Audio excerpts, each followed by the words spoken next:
Hello student, आज हम पढ़ेंगे चैप्टर 3 संख्याओं के साथ खेलना, प्लेइंग विथ नंबर्स। इसमें हम एक्सरसाइज 3.5 के क्वेश्चन सॉल्व करेंगे। क्वेश्चन फर्स्ट देखेंगे, निम्न में से कौन से कथन सत्य है। हमें देखना है इसमें कि ये सारे क्वेश्चन में से कौन सा क्वेश्चन सत्य है और कौन सा सत्य नहीं है। जो सत्य है हम सत्य लिखेंगे और जो सत्य नहीं है वहाँ हम असत्य लिखेंगे।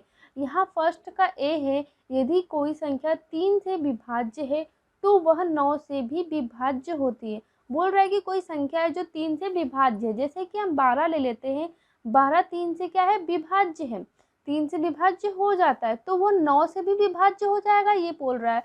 तो 12 9 से विभाज्य नहीं होगा, तो इसका मतलब ये कथन क्या हो गया, असत्य हो गया। तो हम यहाँ क्या लिखेंगे, असत्य। अब भी यदि एक संख्या 9 से विभाज्य है तो वह 3 से भी अवश्य विभाज्य होगी। अब यहाँ बोल रहा है कि कोई संख्या है जो 9 से विभाज्य है, कि 9 से विभाज्य कोई संख्या हम जैसे ले लेते हैं 18, तो वो 3 से भी अवश्य विभाज्य होगी। तो 18 3 से भी विभाज्य हो जाता है और 9 से भी विभाज्य हो जाता है। इसी तरह हम 27 अगर ले तो 27 भी 9 से विभाज्य होगा, 3 से भी विभाज्य होगा।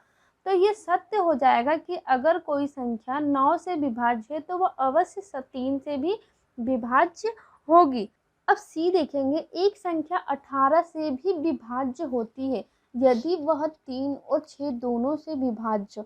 यहाँ बोल रहा है कि कोई संख्या है जो 3 और 6 से दोनों से विभाज्य हो तो वह संख्या 18 से भी विभाज्य होती है। तो ऐसी कोई संख्या हम ले लेते हैं 54, जो 3 और 6 दोनों से विभाज्य है। तो ये 3 से विभाज्य होगा, 54 3 से विभाज्य होगा 18 बार में, और 6 से विभाज्य कितने बार में हो जाएगा, 9 बार में।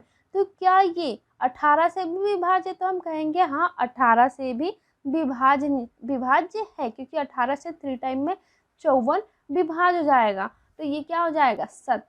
अब डी, यदि एक संख्या 9 और 10 दोनों से विभाज्य हो तो वह 90 से भी विभाज्य होती है। अब यहाँ बोल रहा है कि कोई संख्या 9 और 10 दोनों से विभाज्य हो तो वह 90 से विभाज्य होगी। जैसे कि हम 90 ले लेते, 90 10 से भी विभाज्य हो जाता है और 9 से भी विभाज्य हो जाएगा, तो ये 90 से भी विभाज्य हो जाएगा। तो ये भी बात क्या है, सत्य है कि कोई संख्या 9 और 10 दोनों से विभाज्य है तो 90 से भी विभाज्य होगी। अब ई, यदि दो संख्या सहअभाज्य हो तो इसमें से कम एक अवश्य ही अभाज्य संख्या होगी। अब यहाँ बोल रहा है सहअभाज्य संख्या क्या होती है कि दो संख्या में से केवल एक ही ऐसी संख्या होती है जो समान होती है, बाकी सारी क्या होते हैं, उनके गुणनखंड अलग अलग होते हैं, तो उसे हम क्या कहते हैं, सहअभाज्य कहते हैं। जैसे कि हम ले लेते हैं 9 और 10, तो 9 का गुणनखंड क्या, 1 3 9 हो जाएगा, और 10 का क्या होगा, 1 2 5 10। तो इसमें एक ही हो रहा, तो ये सहअभाज्य कहलाता है। तो क्या बोल रहे, यदि दो संख्या सहअभाज्य हो तो इनमें से कम, इन दोनों में से कम एक अवश्य ही अभाज्य संख्या। ऐसा कोई जरूरी नहीं है, यहाँ 9 और 10 है, दोनों क्या है, अभाज्य संख्या नहीं है, ये किसी नंबर से डिवाइड हो जाता है, तो ये क्या है, भाज्य संख्या है। तो ये बात तो गलत हो गई, तो ये क्या हो गया, असत्य। अब एफ है, 4 से विभाज्य सभी संख्या 8 से भी अवश्य विभाज्य होती है। अब यहाँ बोल रहा है 4 से कोई संख्या विभाज्य, क्या वो 8 से भी विभाज्य होगी। तो हम यहाँ पे देखेंगे, अगर कोई संख्या 20 ले लिए, 20 तो 4 से विभाज्य हो जाता है, ये 4 से विभाज्य हो जाएगा, लेकिन ये 8 से विभाज्य नहीं होगा, विभाज्य नहीं होगा। तो ये बात क्या हो गई, असत्य हो गई। अब जी देखेंगे, 8 से विभाज्य सभी संख्या 4 से विभाज्य होती है। अब 8 से जितनी भी संख्या विभाज्य होती है वो 4 से भी विभाज्य होती है। तो हम यहाँ देखेंगे 24 8 से विभाज्य है, तो ये 4 से भी विभाज्य हो जाता है। 16 भी क्या है, 4 से विभाज्य है और 8 से भी विभाज्य है। तो ये बात तो सत्य है, ये बात क्या हो गई, सत्य। अगर 8 से कोई संख्या विभाज्य है तो वो 4 से भी विभाज्य होगी। अब एच है, यदि कोई संख्या दो संख्याओं को अलग अलग पूरा विभाज्य करती है तो वह उनके योग को भी पूरा विभाज्य करेगी।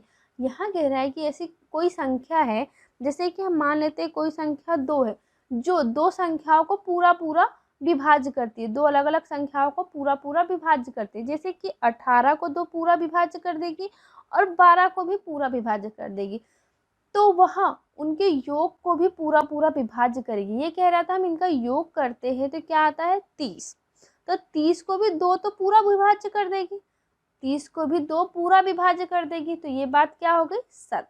दो संख्याओं को अलग अलग पूरा विभाज्य करती है तो वह उनके योग को भी पूरा पूरा विभाज्य करेगी। अब आइए देखेंगे, यदि कोई संख्या दो संख्याओं के योग का पूरी तरह विभाज्य करती है तो वह उन दोनों संख्याओं को अलग अलग भी विभाज्य करेगी। अब यहाँ कह रहा है कि कोई दो संख्याओं के योग, मतलब हम मान लेते हैं कोई दो संख्या का योग 15 है, वो 3 को क्या करता है 3 से पूरा पूरा विभाज्य हो जाती है, 3 से क्या कर रहे हैं ये इसको पूरा विभाज्य कर दे रही है, तो क्या इनके योग को भी विभाज्य करेगी। अगर हम इसे 10 + 5 कर दें तो ये क्या होगा 15 हो जाएगा। तो क्या ये 3 10 को विभाज्य कर रही है और 5 को विभाज्य कर रही है, तो हम कहेंगे नहीं ये विभाज्य नहीं कर रही है, तो ये क्या हो जाएगा असत्य। इस क्वेश्चन का आंसर ये हो गया। क्वेश्चन सेकंड देखेंगे, यहाँ 60 के लिए दो भिन्न भिन्न गुणनखंड वृक्ष दिए हैं, इसमें अज्ञात संख्याएं लिखिए। अब हमें यहाँ पे देखेंगे कि जब कोई संख्या को ऐसे हम बनाते हैं तो इसे वृक्ष बोलते हैं, ट्री। जैसे कि हम वृक्ष के बारे में, गुणनखंड वृक्ष के बारे में जान लेते हैं कि जैसे कोई संख्या है 90, हम मान लेते हैं कोई संख्या है तो इसे एक वृक्ष के रूप में देता है। 90 को हम किस किस रूप में तोड़ सकते हैं, तो हम 90 को 10 और 9 लिख सकते हैं, और इन दोनों का गुणा करेंगे तो क्या, इन दोनों का जब हम गुणा करेंगे तो क्या आएगा 90 आएगा। हमें इसे तब तक तोड़ना है जब तक अभाज्य संख्या ना आ जाए।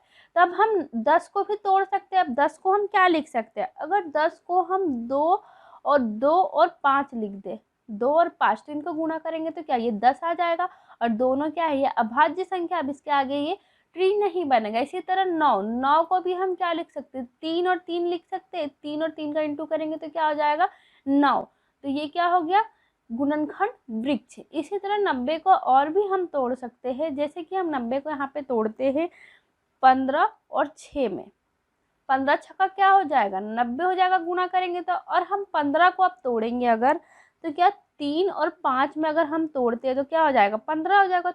दोनों क्या है 3 और 5 अभाज्य संख्या है। इसी तरह हम इसको भी तोड़ेंगे 2 और 3 में, तो इनका इंटू करेंगे तो क्या आएगा 6, और दोनों अभाज्य संख्या है। तो इसी तरह जब तक इसमें अभाज्य संख्या ना आ जाए तब तक हमें क्या करना है इसे तोड़ना है। तो इसमें देख रहे हैं कि सॉल्व किया हुआ है, बस कुछ कुछ जगह पे क्या दिया है क्वेश्चन मार्क, हमें यहाँ फिल करना है। तो हम देख रहे हैं 60 को 2 भागों में तोड़ा, 6 और 10, हम 6 और 10 का जब इंटू करेंगे तो क्या 60 आएगा। अब यहाँ पे 6 को तोड़ना है, तो 6 यहाँ 2 दिया, अब 2 में किसका इंटू करेंगे हम कि 6 आएगा, तो 2 में हम अगर 3 का इंटू करेंगे तो 6 आएगा, तो ये क्या एक अभाज्य संख्या भी हो गई। इसी तरह 10 को हम कैसे तोड़े, एक दिया है 5 में हम किसका गुणा करेंगे कि आएगा 10, तो 2 का गुणा हम करेंगे तो 5 दूनी क्या हो जाएगा 10, और 5 और 2 दोनों अभाज्य संख्या है, तो इस क्वेश्चन का आंसर ये हो जाएगा। अब इसी का बी देखेंगे, बी 60 को अब यहाँ पे तोड़ा है अलग रूप में, अब यहाँ 60 को क्या किया है 30, और 30 में किसका गुणा करेंगे कि 60 आएगा, तो यहाँ पे अगर हम 2 का गुणा करें, 2 का गुणा करेंगे 30 और 60 में तो क्या आएगा 30, और 2 में गुणा करेंगे तो क्या होगा 60 आएगा, 30 और 2 में गुणा करेंगे तो 60 आएगा। अब हमें 30 को तोड़ना है क्योंकि ये तो अभाज्य संख्या आ गई, अब इधर तोड़ना है कि जब तक अभाज्य संख्या ना आ जाए। तो 30 को तोड़ा है यहाँ पे 10, एक तो दिख गया 10, अब 10 में हम किसका गुणा करेंगे कि 30 आएगा, तो हम 3 का गुणा करेंगे तो क्या आएगा 10 दिया 30 हो जाएगा, ये संख्या आ गई। अब यहाँ पे भी क्या है ये अभाज्य संख्या हो गई। अब 10 को हम तोड़ सकते हैं, तो 10 को क्या तोड़े कि दोनों में फिल हो जाए, तो हम 2 और 5 अगर करते हैं तो 2 पंचे क्या हो जाएगा इनका गुणा करेंगे 10 हो जाएगा, और दोनों क्या है अभाज्य संख्या है, तो इस क्वेश्चन का आंसर यही हो जाएगा।